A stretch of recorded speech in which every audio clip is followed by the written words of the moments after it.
اختو دوزت معاه عراتها. اخت السيد هذا اللي قابض الطفل، قالت له بلغت في الفيسبوك، قالت لهم والله فلان راه كتلو فلان وراه حافرنا في الحوش وراه رادني، هي تحسبه ميت وهو حي. راحوا بلغوا الدوله، طولت شويه الدوله ما جات، صدموا عليه الجماعه، قالوا يلا ندخلوا عليه، قالوا يلا ورينا الحوش، قال لهم يلا، صح بعدوا لي القلم وبعدوا لي القرط وبعدوا لي الستيراولي، وهو دايرو ثم بالضبط. اخرين يفتشوا منه، واحد طفل قافز راح من هيه لقاه دايروا زوج بوطات منه ومنه، ودايروا في واحد الكراج في واحد لاكاف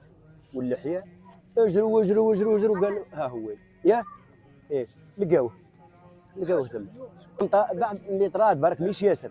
بصح عندوا حاجه دايرينها له.